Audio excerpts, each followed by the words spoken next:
Bismillahirrahmanirrahim. Assalamualaikum warahmatullahi wabarakatuh. Anak-anakku sekalian, siswa kelas 10 program IEK keagamaan yang mudah-mudahan dirahmati Allah Subhanahu wa taala. Kali ini kita akan membahas masalah bab yang keempat, yaitu masalah menuntut ilmu menurut pandangan Islam atau menurut pandangan Al-Quran dan hadis Nabi Muhammad SAW. Anak-anakku sekalian, sebagaimana yang sudah jamak kita ketahui bahwa Islam mewajibkan kita untuk menuntut ilmu. Utlubul ilma faridatan ala kulli muslim wal muslimah. Menuntut ilmu itu diwajibkan atas setiap orang yang laki-laki, yang muslim laki-laki dan muslim yang perempuan. Kenapa ini diwajibkan? Karena Allah Subhanahu wa taala menuntun kita umatnya untuk menjadi pintar, karena dunia bisa ditaklukkan dengan ilmu pengetahuan, serta menjalankan perintah Allah itu juga memerlukan ilmu pengetahuan. Bahkan yang menarik adalah ketika ayat yang pertama kali yang diturunkan oleh Allah Subhanahu wa taala itu adalah ayat yang menyuruh kita untuk belajar. Iqra bismi rabbikal ladzi khalaq. Bacalah dengan menyebut nama Tuhanmu yang menciptakan. Iqra, bacalah, berasal dari kata qara'a, yaqra'u, iqra, bacalah. Padahal Nabi Muhammad bukanlah orang yang bisa membaca.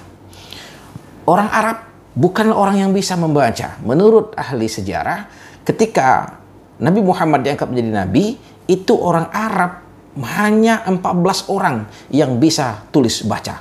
Tapi daripada masyarakat yang seperti itu, ayat yang pertama kali turun justru adalah perintah untuk membaca. Ini menunjukkan bahwa belajar, menuntut ilmu menempati posisi yang sangat penting dalam Islam.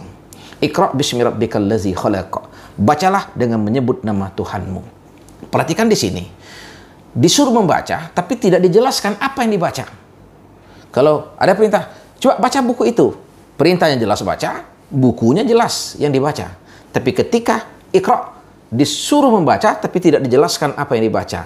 Menurut para ulama, maksudnya itu adalah bacalah semua apa yang bisa dibaca.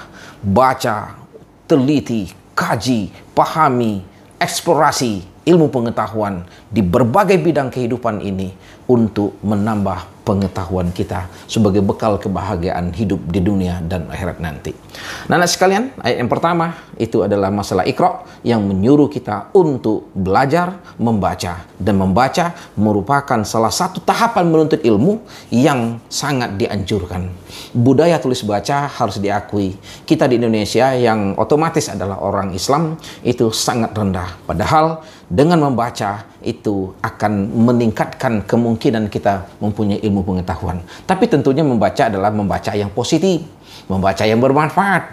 Bukan hanya setiap hari baca WA, bukan hanya setiap hari membaca IG, bukan hanya setiap hari membaca hal-hal yang tidak penting, yang membaca yang bermanfaat. Nah, anakku sekalian, selanjutnya pada surah Yusuf ayat 79, Allah Subhanahu wa taala menjelaskan bagaimana Nabi Yusuf alaihissalam dengan ilmu yang dia miliki itu bisa mengatur sedemikian rupa sehingga dia bisa memberikan bantuan yang terbaik untuk saudara-saudaranya. Dan di ujung ayatnya Allah mengatakan, narfa'u darajati man nasya. Kami mengangkat derajat orang-orang yang kami kehendaki. Siapa orang yang ditinggikan derajatnya ini? Yaitu orang-orang yang beriman dan orang yang mempunyai ilmu seperti Nabi Yusuf alaihissalam. Dan sebagaimana pada ayat yang lainnya juga, yarfa'illahu allazina amanu minkum wallazina utul ilma darajah. Allah mengangkat derajat orang-orang yang berilmu dan beriman di antara kamu dengan derajat yang tidak bisa dihitung. Darajat, bentuk jamak yang tidak dihitung. Tapi kata Allah, wa fawqa kulli dzi ilmin alim.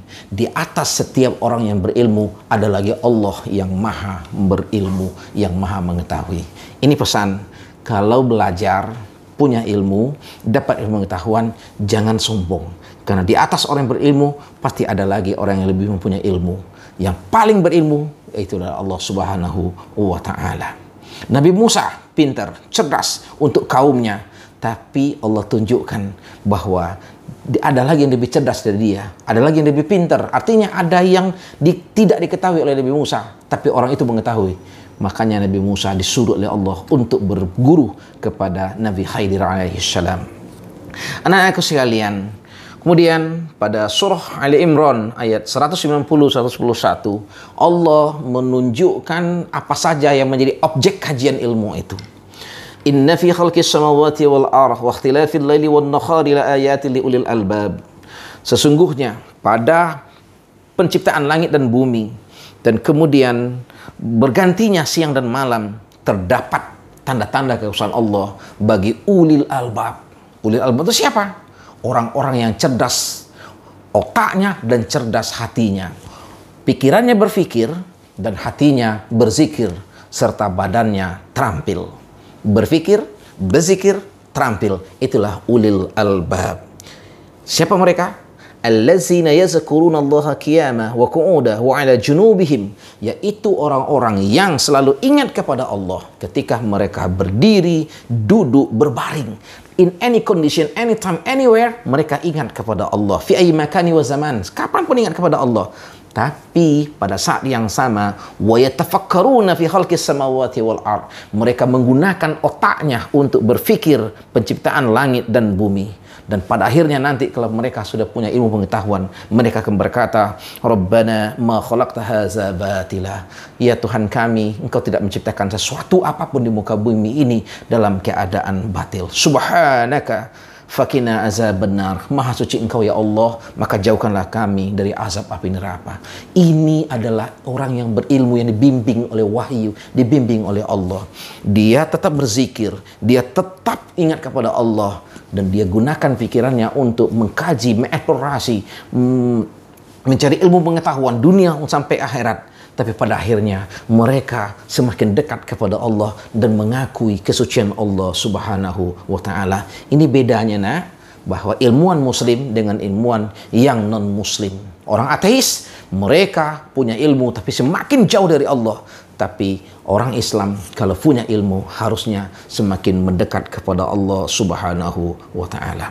Kemudian Islam juga membenci orang yang bodoh, yang ikut-ikutan, sekedar ikut-ikut saja. Nih seperti zaman sekarang, dapat informasi, share sana, share sini, share sana, share sini. Walaupun dia tidak punya informasi, dia tidak tahu itu benar atau salah.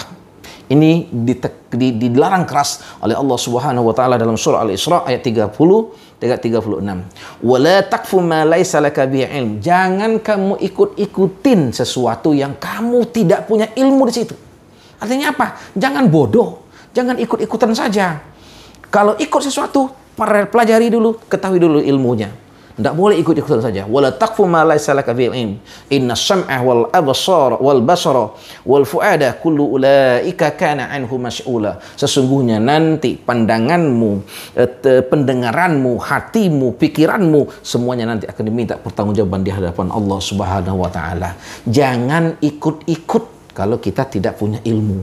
Sebab kalau ikut-ikutan, ya kalau benar, tapi kalau tidak salah. Kalau salah, maka kita juga akan hisab.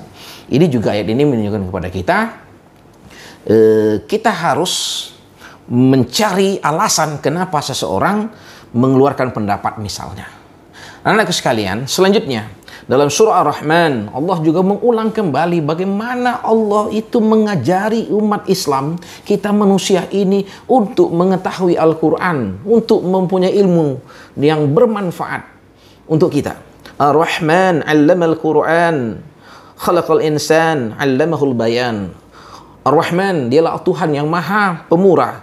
'Allamal Qur'an, dan Allah lah yang mengajarkan Al-Qur'an. Nah, ini nak dalam Islam belajar bukan hanya menggunakan otak dengan berlatih, dengan menghafal, dengan mengkaji, tapi ingat kita juga harus berdoa kepada Allah karena ilmu itu akan diberikan oleh Allah dengan ilmu berkah kalau seandainya kita mendekatkan diri kepada Allah Subhanahu wa taala. Terutama belajar Al-Qur'an. Allamal Qur'an, Allah yang mengajarkan Al-Qur'an. Allah yang bikin Al-Qur'an itu hafal dalam hati kita dan membuat kita bertambah beriman setelah membaca Al-Qur'an. Kalau kita tidak bertambah beriman, berarti sama saja dengan orang yang tidak percaya dengan Allah belajar Al-Quran. Orang Barat banyak yang hafal Al-Quran. Orang orientalis itu banyak yang pakar di bidang Al-Quran, mengerti bahasa Arab, hafal Al-Quran, hafal hadis, tapi mereka tidak beriman kepada Allah. Ilmu mereka tidak menambah kedekatan mereka kepada Allah. Tapi kita harus menjadikan ilmu yang kita pelajari, yang kita dapatkan ini untuk mendekatkan diri kepada Allah Subhanahu wa Ta'ala. Khususnya apabila kita belajar Al-Quran. Dalam ayat yang lain, Allah berkata, "Wattaqullah wa'allamahullah." Bertakwalah kamu kepada Allah, nescaya Allah nanti akan mengajarkan kamu apa yang tidak kamu ketahui. Anak-anak sekalian, saking pentingnya menuntut ilmu ini, maka Allah Subhanahu wa Ta'ala memberikan tuntunan kepada Nabi Muhammad dan sahabatnya. Kata Allah, "Wa ma kanal mu'minuna liyatafirru kaffah." Tidaklah sepatutnya bagi mukminin semuanya itu pergi ke medan perang. Semuanya pergi berperang. Falaula nafara min kulli firqatin minhum ta'ifatun liyatafaqahu fid din. Mengapa tidak pergi sebagian dari tiap-tiap kelompok yang belajar ilmu untuk memperdalam pemahaman agama? Tujuannya apa? Waliyunziru qaumahum, agar nanti selesai menuntut ilmu mereka akan memberikan pelajaran kepada kaum mereka. Iza raja'u ilaihim la'allahum yahzarun. Mudah-mudahan mereka akan bisa menjaga diri mereka. Ayat ini mensejajarkan berjihad, berperang di jalan Allah wajib, harus, tapi menuntut ilmu juga harus. Jangan semuanya pergi berperang meninggalkan untuk belajar ilmu. Tidak. Berperang oke, berjihad yes, tapi menuntut ilmu juga harus. Jangan sampai di satu masyarakat, satu kaum tidak ada orang yang berilmu. Nanti akan berbahaya. Di satu kampung misalnya tidak ada lagi orang yang berilmu, itu berbahaya. Ada yang meninggal, nggak ada yang bisa menyolatkannya. Ini nanti musibah bagi kita ini. Anak-anak sekalian, inilah diantara ayat Al-Quran yang menekankan kepada kita untuk menuntut ilmu, untuk kebahagiaan hidup kita di dunia sampai di akhirat nanti. Mudah-mudahan ada manfaatnya. Wassalamualaikum warahmatullahi wabarakatuh.